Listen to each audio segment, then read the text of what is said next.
takes 4 months to make a draft, but only 3 days to finish it. We're a third of the way through, and here's Luke Jones to tell us all about Hollywood, right? I told my wife, and when she says, who'd they draft? Another guy from Alabama? I said, no, a guy from Oklahoma named Hollywood. She's like, Hollywood? I'm like, what? So here we go. We got a wide receiver. Fail, and then try again, right? Well, yes, if we're talking first-round picks in the history of the franchise, but what we've talked about and what Eric DeCosta has talked about, even going back the last year or two, is the need for the Ravens to take more swings at the wide receiver position.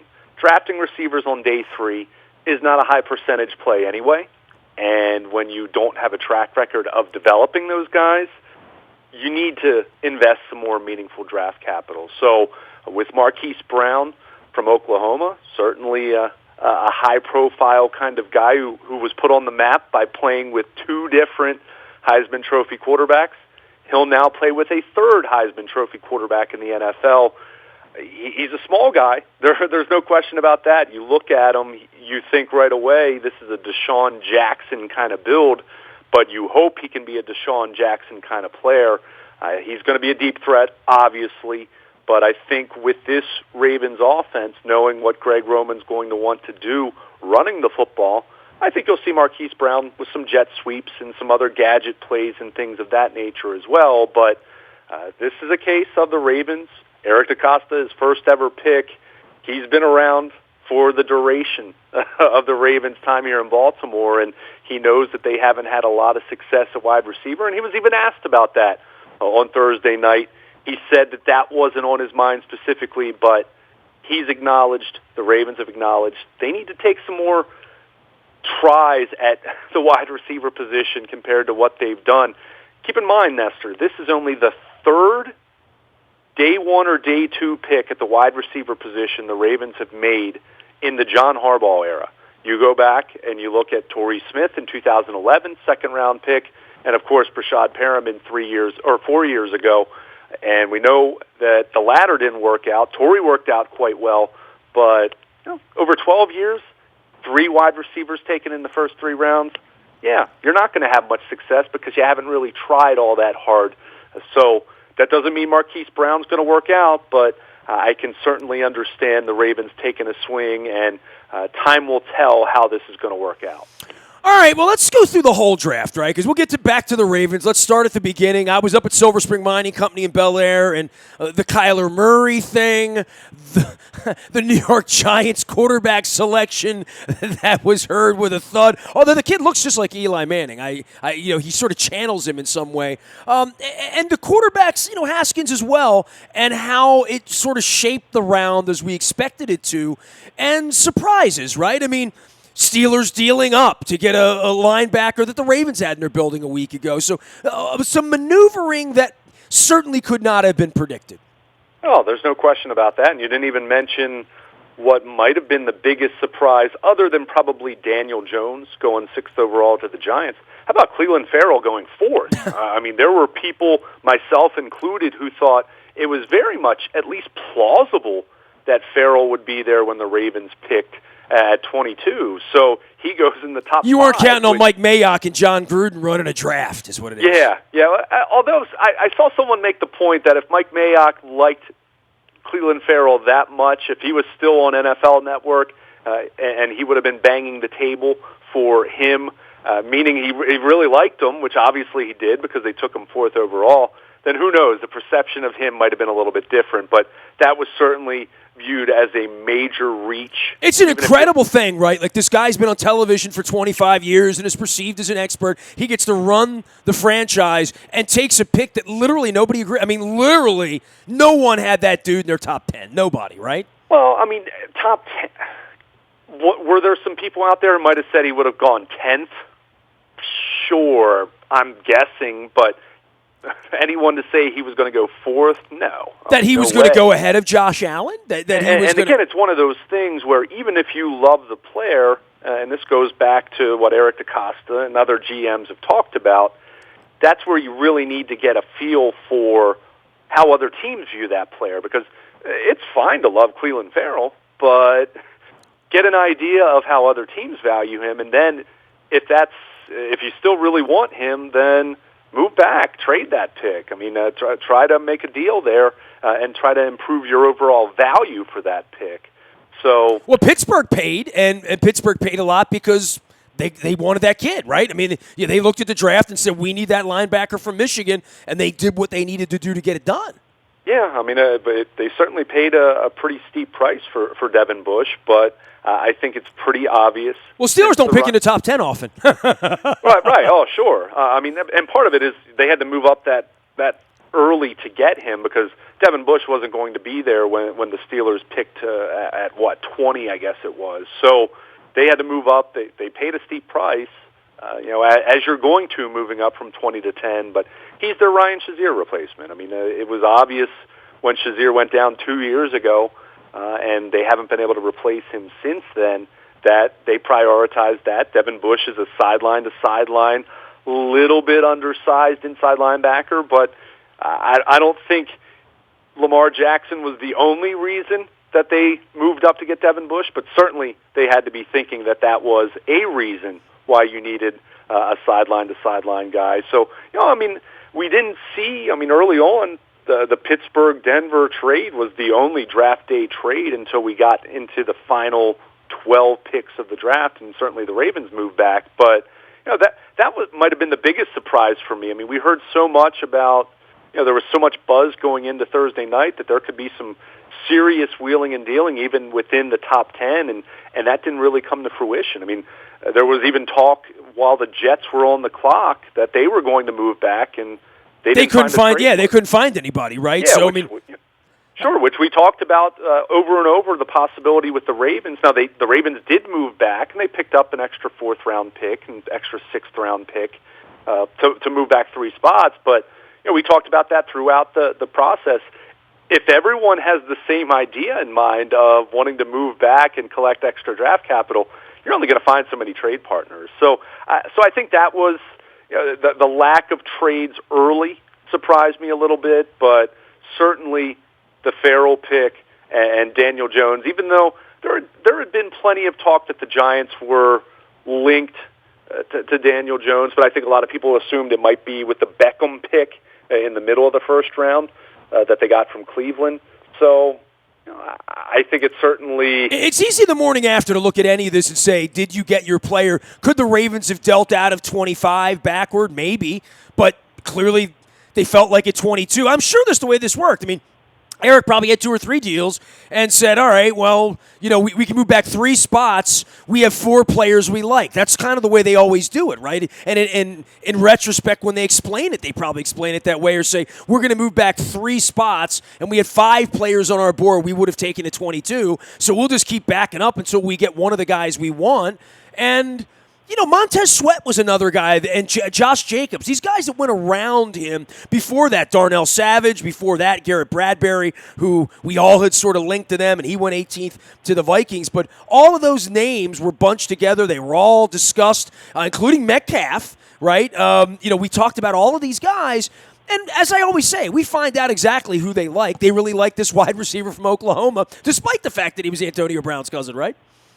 Well, I think they actually like the fact that he's Antonio Brown's cousin, at least from an ability standpoint, and certainly you'd hope that they did their homework. I'm going to go back to this again. I told my wife who they drafted. She said, they drafted a guy named Hollywood? What? That doesn't sound like what Eric DeCosta would do. Well, maybe the Ravens need a little more Hollywood when we've talked about some of the deficiencies on the offensive side of the ball and the lack of speed. They need a complete jerk to replace Terrell Suggs at this point is what they need. Well, maybe, but I think, with Marquise Brown... I hope he's a good kid. He seems like a good kid. Well, and think about his story. I mean, this is a guy who, coming out of high school, did not have any major offers. He was in junior college, and he was working out of Six Flags.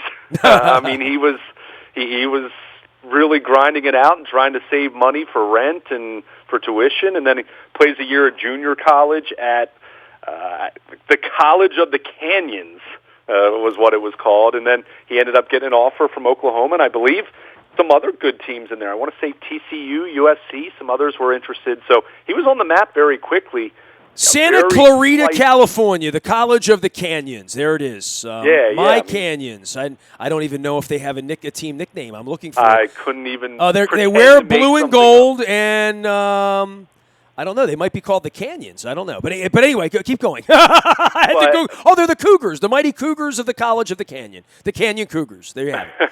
but he's certainly someone who has, he's had a journey to get to this point. I mean, 3 years ago he was working at Six Flags and at a junior college, so you can appreciate that.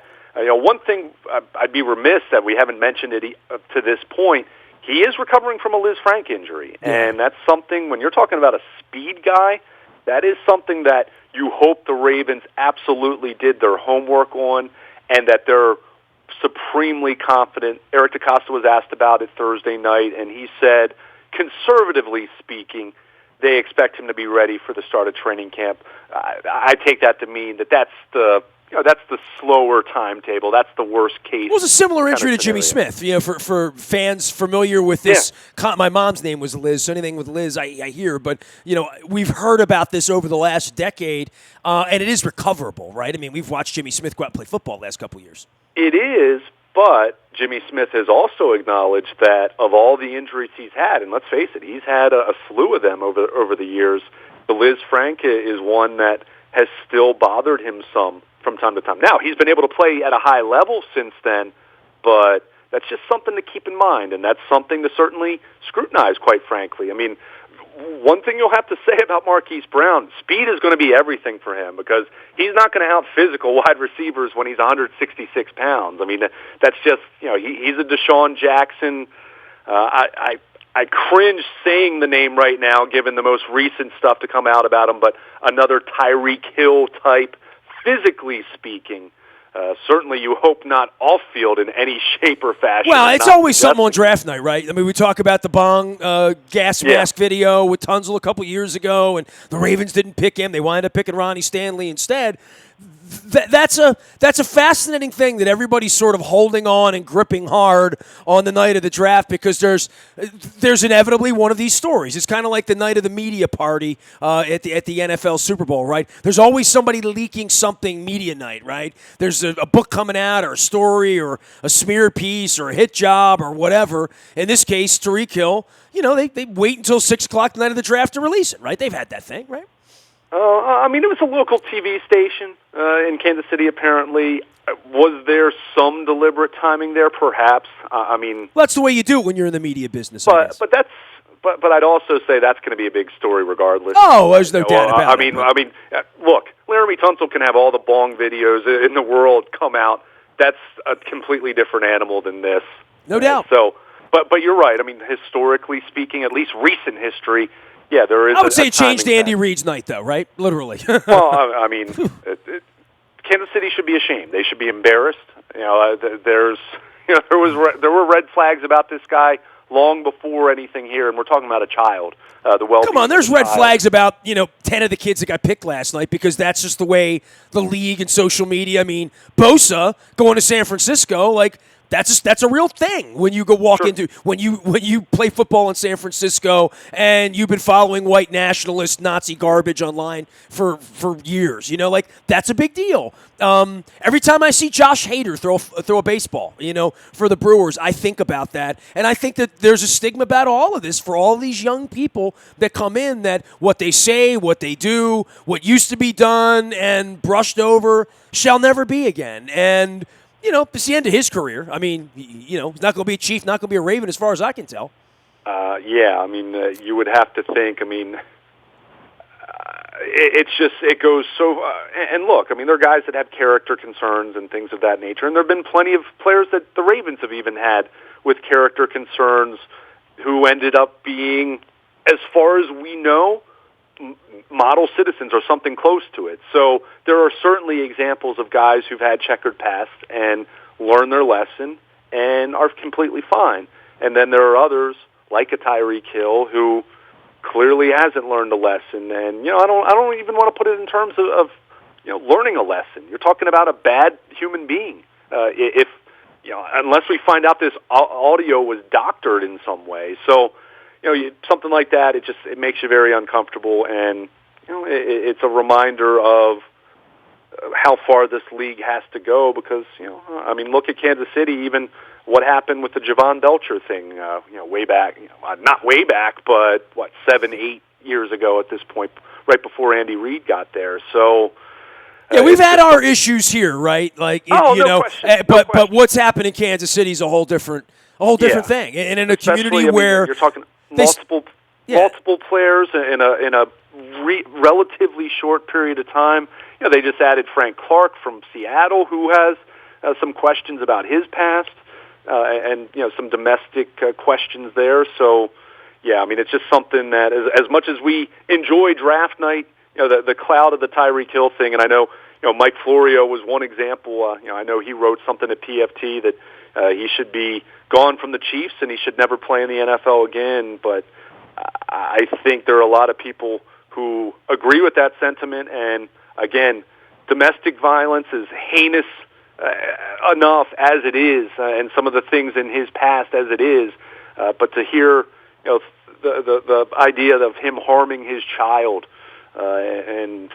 it's just breaking your son's arm when he's 3 years old, 4 years old, whatever he was at the time. It's just it's really something that's sickening, and it really does and should take away from the overall party atmosphere that is the NFL draft when that's hanging over their head. And I was kind of thinking about that with all that ablaze on Twitter. Then you just have Roger Goodell welcoming everyone for the draft, and it's like, pay no attention to that. We have our big party going on in Nashville right now. Yeah, when are the Chiefs on the clock? That's all that matters, right? Yeah, that didn't sit well. Certainly didn't sit well. But that being said, certainly a lot of excitement here in Baltimore for the Ravens bringing in Hollywood Brown, and it's going to be interesting, Nestor. We've said how many times have we said going back to last November when the change was made, Flacco was hurt, Lamar comes in, we talked about embracing the weirdness. This is not a prototype wide receiver by any stretch. This is a guy who's 5'9", 5'10", 165, 170 pounds, and he's coming off of a Liz Frank injury, but assuming he's going to be healthy, if we can just assume that part for a moment, at the very least there is some really serious potential for some crazy highlights when you're talking about the speed that the Ravens are going to have on the field with Lamar Jackson and Marquise Brown alone. And then when you just think about the possibilities of what that could mean for this offense. Well, Hayden Hurst and Mark Andrews are interesting, too, as is Nick Boyle. All of these guys that you don't... That's a huge part of what they do. But the speed now that they have, potential that they have on the outside, and you need that. Greg Roman's going to be, so much of this is going to be hinging on play action coming off of the running game. But, Marquise Brown, if he's fully recovered from the foot injury, and if the Ravens took him 25th, you'd like to believe that their medical staff is 100% confident in that.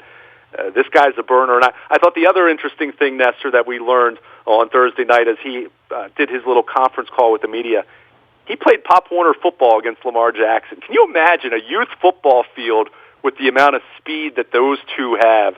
That had to be pretty fun to watch back in the day down in Florida. Well, I talked about retooling the team. Luke Jones is here. He is Baltimore Luke. And Luke at WNST.net. We are monitoring all things Ravens draft. You'll be getting those picks as they happen on the WNST text service. That's all brought to you by Coons Ford of Security Boulevard. Of course, the trade back on Thursday night. Friday night now, a little more quiet, right?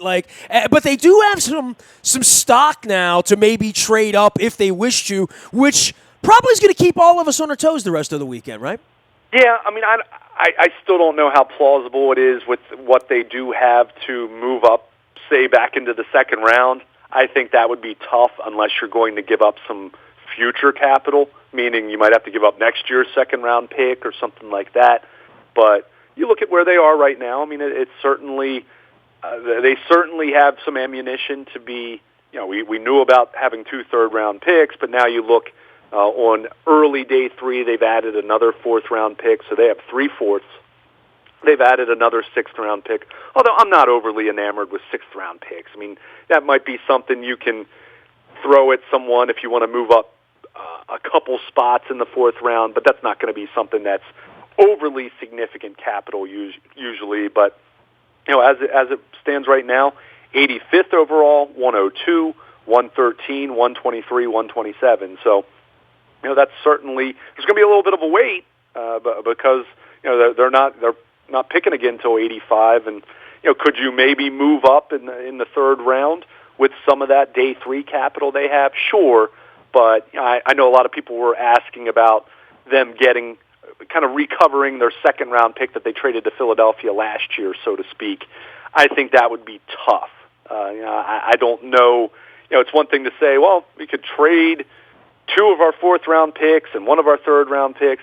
I still don't know how high that's ultimately going to get you. And again, it goes back to needing to find a trade partner. But I definitely think, even if it's not a second round pick, definitely think they have some flexibility now with the picks they do have, that they could move up, say, in the third round. They could move up in the fourth round. So, and everyone has said that the real strength of this draft is rounds 2, 3, and 4.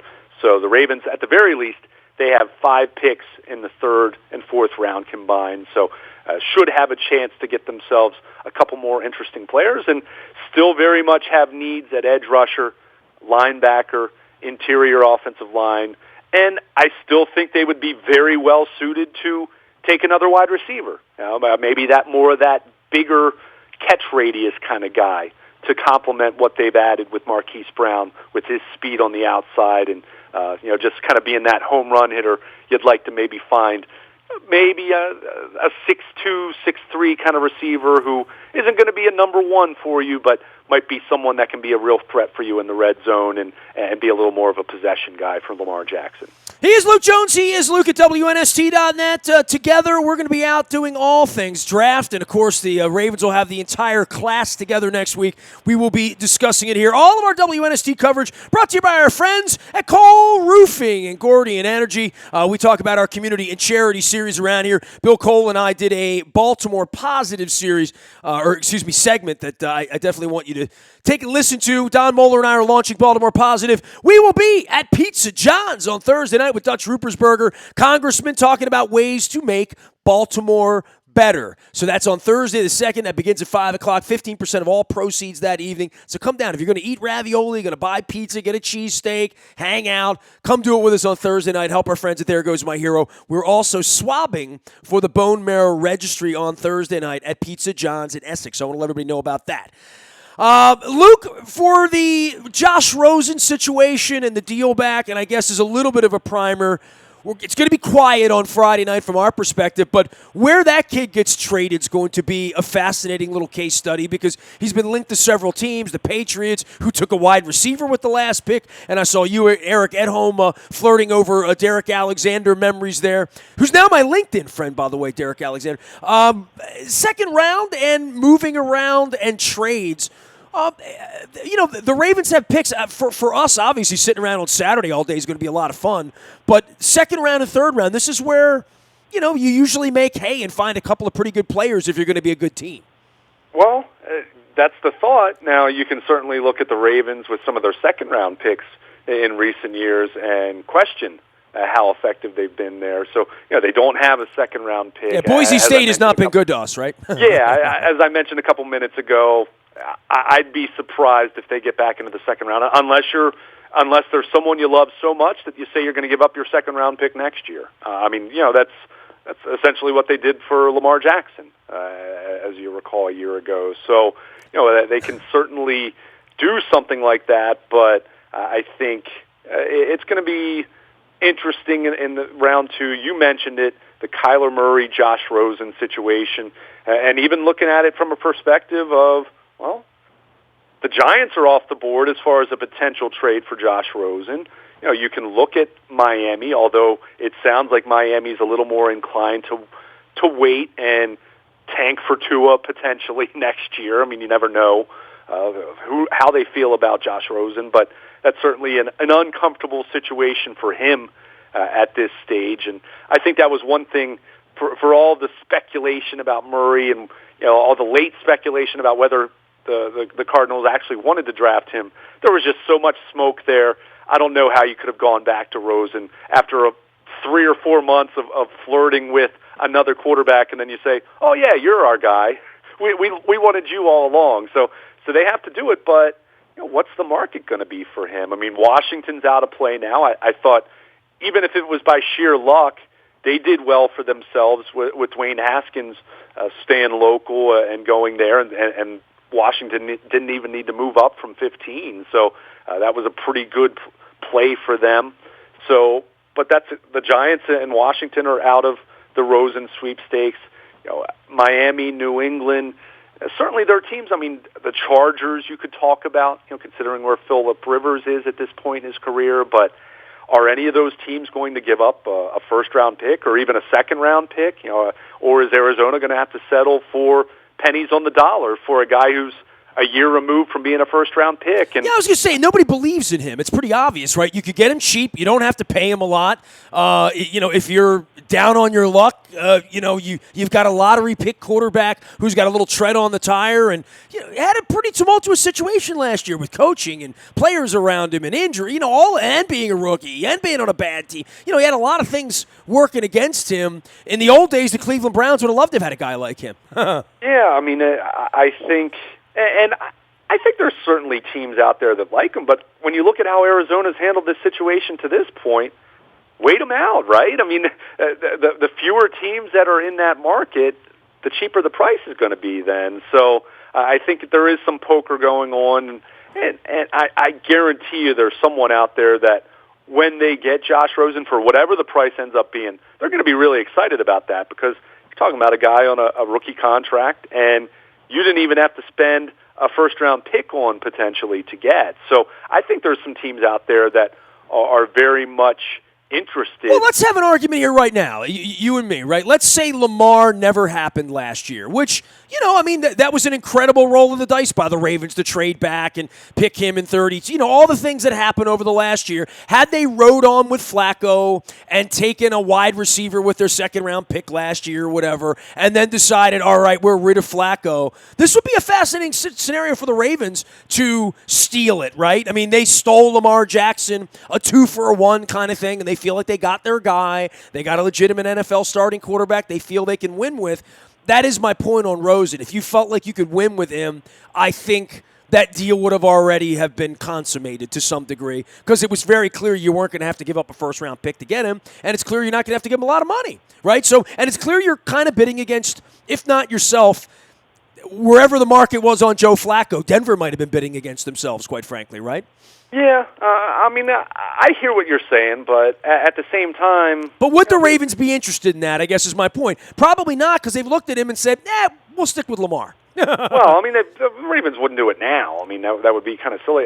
He doesn't really fit the profile of what they're trying to do offensively. But there was nobody that believed in Lamar Jackson more than Josh Rosen a year ago today. I guess that's my point. Sort of universally, everybody believed more in Rosen than they did in Lamar, and now all of a sudden... nobody wants this kid. Yet. Again, I think you're making it really black and white, and I don't think it's that. All these teams are trying to maximize value. I think people like Josh Rosen, but they're going to try to use what Arizona's doing against them. Think about it. Oh, you're going to take another quarterback with the first overall pick? They're not just going to forfeit a first-round pick right away because they want to see how it's going to play out just like everyone else. Why didn't Washington give up a first-round pick for Josh Rosen? Because, well, they thought maybe they liked Dwayne Haskins a little bit better, and they thought there's a chance they could get him. And lo and behold, they did get him. Same thing with the Giants with Daniel Jones, apparently. So I hear what you're saying. And look, it's clear that no one was, beating down the door to give them a first-round pick immediately. But let's see how it plays out. And I still think there are teams out there that like him because. Again, Josh Rosen wasn't viewed as this big-time reach last year, but when you do struggle your rookie year, even though I think that was a very good situation for him to come in and thrive exactly, then their teams are going to use that against you in terms of value, and they're certainly going to try to use it against the Cardinals because they also know that the Cardinals are in a position now where, you're really going to hold on to two quarterbacks, and the guy that you made quote, the guy a year ago, you've already told him you've given up on him by drafting someone else, even though it is a new coaching regime. So, it's not completely far-fetched for that to have happened. Teams are going to use, there's going to be that game of chicken right there that, we're not going to give you a first-round pick. We're not going to give you a second-round pick. And it's not so much that they don't like Josh Rosen, it's that Arizona's not necessarily in a position of power anymore because they know that they need to get rid of the guy because that's not going to be a healthy situation. I mean, I know that they were kind of talking about the possibility of holding on to Rosen. Does anyone really think that's good for him or Kyler Murray at this point? No way. So they didn't read the books on Steve Young and Joe Montana and Joe Flacco and Lamar Jackson. And, a year ago this morning, we're talking the same thing. Like, this isn't going to work long term. Now, is it? Yeah, it's going to be, it's still a matter of you're wasting an asset there. Because at the same time, people say, well, if Kyler Murray struggles, well, if you have doubts that he's going to struggle, then why'd you take him? So I expect something to go down at some point here, and I think there's all these teams, there's so much sizing up of other teams, trying to figure out what they're going to do from a draft standpoint. In this case, trying to get a quarterback at your price rather than what Arizona would like to get. So it'll be interesting, and I think we could even end up seeing him go for a little bit more draft capital than people might anticipate now. But it is that waiting game, and everyone's got guys on the board that they like, and trying to see if they can get the guy that that fits them best. And then they always know that the Josh Rosen got, that potential deal is sitting there. So it'll be interesting to see how it plays out. And we see this. Not necessarily a quarterback, but how many times over the course of draft weekend do we see some veteran players trade places? And I even wrote this earlier this week at WNST.net. Given the Ravens' positional needs, given the fact that they have some cap space, they're in the neighborhood of about $14 million of cap space going into the draft. That's some flexibility, more than they typically have this time of the off season. I would not at all be surprised to see the Ravens trade an early day 3 pick for someone that might help them at outside linebacker, inside linebacker, interior offensive line, you name it.